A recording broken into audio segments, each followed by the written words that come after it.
So let's solve practice problem 2.9. In this circuit we have to find the R equivalent between these 2 points. So इन दो points के दरमियान में हमने R equivalent find करना है. So R equivalent find करने का बहुत से मेथड्स हैं, ठीक है. उनमें से सिंपलेस्ट मेथड मैं आपको करवाऊंगा, बहुत इजी मेथड है.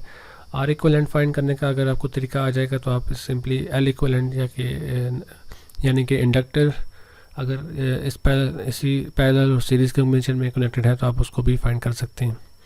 सो इस एग्जांपल को हम आगे लेके चलते हैं.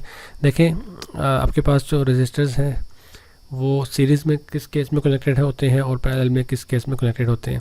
अब ये डिसाइड करता है आपका करंट, ठीक है. लेट्स से मैं कहता हूँ कि मेरे पास जो करंट था वो यहाँ से इंटर हुआ, तो इस पॉइंट पे, ठीक है, यहाँ से जो करंट इंटर होगा वो क्योंकि यहाँ पे जंक्शन है तो वो करंट जो है वो कुछ उसका हिस्सा कुछ इधर आ जाएगा, कुछ इसका हिस्सा इधर आ जाएगा. तो अब ये चीज़ तो डिसाइडेड हो चुकी है कि 4 ओम और 6 ओम जो है वो अभी इस टाइम पे ये पैरेलल कनेक्टेड हैं, तो क्योंकि करंट जो है वो चेंज हो चुका है.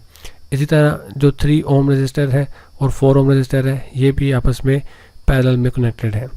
फिर उसके बाद 4 ओम रजिस्टर जो है और जो 5 ओम रजिस्टर है, अगर इसका जो करंट जो यहाँ पे आ रहा है वो सेम करंट फ्लो कर रहा है यहाँ पे 5 ओम से, ठीक है, और जो 5 ओम का जो करंट है वही सेम करंट फ्लो कर रहा है 3 ओम से. सो यहाँ से हमने क्या चीज़ कंक्लूड की कि जो 4 ओम रजिस्टर है, 4 ohm, 5 ohm and 6 ohm, these 3 registers are in series combination. And for series combination हमें ये पता है कि हम जो आर इक्वलेंट होता है वो इक्वल होता है R1 plus R2 plus R3 के. यहाँ पे आप देखें 3 रजिस्टर्स से तो हम इन तीनों का सम कर देंगे. So this is nothing but 4 ohm plus 5 ohm plus 3 ohm and this is 4 plus 5 9, 9 plus 3 12. सो अब हम क्या कह सकते हैं कि इन तीनों रजिस्टर का जो हमारा इक्वलेंट है इन तीनों का, ठीक है, इन तीनों का जो इक्वलेंट है वो कितना है 12 ओम है. सो इन तीनों को मैं रिप्लेस करके यहाँ पे सिंपली यहाँ पे एक इनका इक्वलेंट रेजिस्टेंस जो है मैं कनेक्ट कर सकता हूँ. सो वो कितना हो जाएगा 12 ओम का. ओके, सो अब देखें यहाँ से जो करंट इंटर हुआ वो कुछ उसका हिस्सा 4 ओम से गुजर गया और कुछ इसका हिस्सा 12 ओम से गुजर गया. सो इसका मतलब ये ऑब्वियस हो चुका है कि करंट डिवाइड हो चुका, तो इस वजह से हमारे पास जो रेजिस्टर्स हैं वो किस में कनेक्टेड है, पैरेलल में कनेक्टेड है. सो 12 ओम जो इन तीनों का इक्वलेंट था वो और जो 4 ओम है ये आपस में किस तरह कनेक्टेड है, पैरेलल में. सो पैरेलल के लिए आपको पता है कि अगर आपके पास दो रजिस्टर पैरेलल में कनेक्टेड हों तो उसके लिए जो आर इक्वलेंट होता है वो होता है R1 into R2 divided by R1 plus R2, मतलब product of the resistance divided by summation of the resistance. So R1 into R2 मतलब के 4 इंटू 12 डिवाइडेड बाय 4 प्लस 12. अब मैं इसको फिलहाल सॉल्व नहीं कर रहा, ठीक है. इसका रीज़न मैं आपको बताता हूँ क्यों. 4 into 12 divided by 4 plus 12 will give 16. सो 16 को मैं सिंपली ऐसे लिख सकता हूँ 4 इंटू 12 डिवाइड बाय 4 इंटू 4. सो यहाँ से ये 4 इस 4 से कैंसिल और 4 1 ज़ार 4, 4 3 ज़ार 12. सो 3 ओम जो है वो मेरा इस पॉइंट तक इक्वलेंट आ गया. मतलब कि इन दोनों को जब मैंने सॉल्व किया 4 और 12 को, तो ये पूरा का पूरा सर्किट मैंने इस साइड से सॉल्व कर दिया, ठीक है. सो इस सारे का मेरे पास इक्वलेंट क्या आ गया 3 ओम. सो मैं कह सकता हूँ कि मेरे पास यहाँ पे एक इक्वलेंट सर्किट है कितने का, 3 ओम का. Okay, let me change its in colour. Okay, so अभी तक देखें यहाँ पे हमारे पास 3 ओम का रजिस्टर आ गया और अब 3 ओम देखें जो करंट यहाँ से इंटर हो रहा था ये वाला, वो सेम करंट 3 ओम से भी पास होगा, वही सेम करंट जो है वो यहाँ से भी पास होगा, क्योंकि ये देखें अब ये आपस में सीरीज़ में आ गए. तो इसलिए इन दोनों का जो इक्विवेलेंट होगा वो 3 + 3 क्या दे देगा 6 ओम. सो यहाँ पे मैं कह सकता हूँ कि मैंने इन दोनों का इक्विवेलेंट भी सॉल्व कर लिया, ठीक है। इनका इक्विवेलेंट आता है मेरे पास 6 ओम का। सो ये सारा सर्किट मैंने इस तरफ से यहाँ से सिंप्लीफाई कर दिया। अब क्या आया, 6 ओम आया। सो 6 ओम का जो रजिस्टर है वो मैंने यहाँ पे कनेक्ट कर दिया, ठीक है। 6 ओम मेरे पास ये आ गया।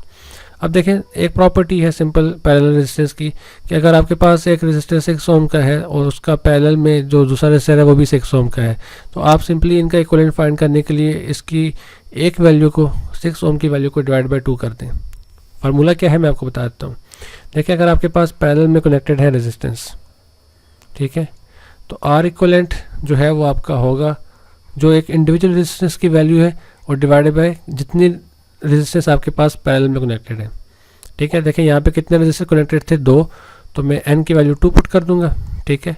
और ऊपर r की वैल्यू देखें 6 ओम है, इधर भी 6 है इधर भी 6 है, तो मैं सिर्फ 6 पुट कर लेता हूँ, तो ये कितना हो जाएगा 3 ओम। या फिर सिंपली आप इस तरह कर लें कि अगर आपके पास 2 रजिस्टर हैं तो 6 डिवाइड बाई 2 कर लें, अगर 3 है तो 6 डिवाइड बाई 3 कर लें, ठीक है। अगर 3 रजिस्टर कनेक्टेड है आपस में पैरेलल में तो 6 डिवाइड बाई 3 हो जाएगा। सो 2 ओम रेजिस्टेंस जो है वो इसकी इक्विवेलेंट आ जाएगी। सो ये एक बेसिक एक फार्मूला है, ठीक है। एक अगर आपके पास रेजिस्टेंस जो है वो सेम आती है तो उस केस में पैरेलल फाइंड करना आपके लिए आसान हो जाता है। सो अभी देखें, ये 6 ओम एंड ये 6 ओम मेरे पास सॉल्व होकर कितने आ गया, 3 ओम आ गया। सो ये बैक साइड पे जितना सर्किट था ये हमने ऑटोमेटिकली अभी तक हमने सॉल्व किया है, तो मैं इसको हटा देता हूँ ताकि आपके लिए कन्फ्यूजन ना हो, ठीक है। सो अभी तक हमने क्या कर लिया, हमने इस पॉइंट तक ये जो जितना सर्किट था हमारा यहाँ से इस तरफ जितना सर्किट था वो हमने सॉल्व कर लिया और उसकी रेजिस्टेंस कितनी आई है, 3 ओम। इसका मतलब यह है कि जो यहाँ पे 6 ओम है, यहाँ पे 6 ओम नहीं है बल्कि यहाँ पे 3 ओम है, ठीक है। और जो कि एक्चुअली आर इक्विवेलेंट है from this point two this point, मतलब कि ये सारा सर्किट जितना भी है ये सारा हमने सॉल्व कर दिया था। अब देखिए, सिंपल एक सीरीज सर्किट है, यहाँ से करंट अगर इंटर हुआ तो 4 ओम 3 ओम एंड 3 ओम ये आपस में तीनों सीरीज़ में है। तो सिंपली हम क्या कर देंगे, 4 + 3 + 3, this is 4 + 6 and this is equal to 10 ohm. यही हमारा आंसर था, ठीक है। अब देखें, ये मैं फ़िलहाल मैं आपको एक्सप्लेन कर रहा था इसलिए मैंने 1 बाय 1 स्टेप बाय स्टेप किया, वरना ये सर्किट आपको मतलब जब आप इसको सॉल्व कर रहे होंगे तो आपको इतना टाइम नहीं लगेगा। कैसे, देखें, 5 + 4 9, 9 + 3 12, 12 and 4 parallel, so 12 × 4 divide by 16, 4 1s are 4, 4 4s are 16 and this is 4 1s are 4, 4 3s are 12, सो 3 ओम। यहाँ तक 3 ओम आ गया। अब ये 3 एंड ये 3 आपस में सीरीज़ में है तो ऐड हो जाएंगे, 6 हो जाएगा। सो यहाँ पे 6 आ गया, ठीक है, ये ख़त्म हो जाएगा।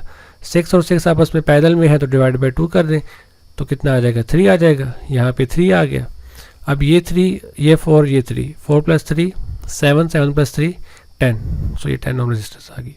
सो इसलिए इस तरह की जो प्रॉब्लम्स होती हैं आपको सॉल्व करनी, प्रैक्टिस आपकी होगी तो आप इसको ईजीली जल्दी से क्विकली सॉल्व कर लेंगे, ठीक है। अगर मैं देखता हूँ अगर आगे और भी प्रॉब्लम्स होती हैं तो मैं उनको सॉल्व कर लेता हूँ आपके लिए, ताकि आपके लिए जो इक्विवेलेंट फाइंड करना है रेजिस्टेंस का वो इतना कोई प्रॉब्लम ना हो।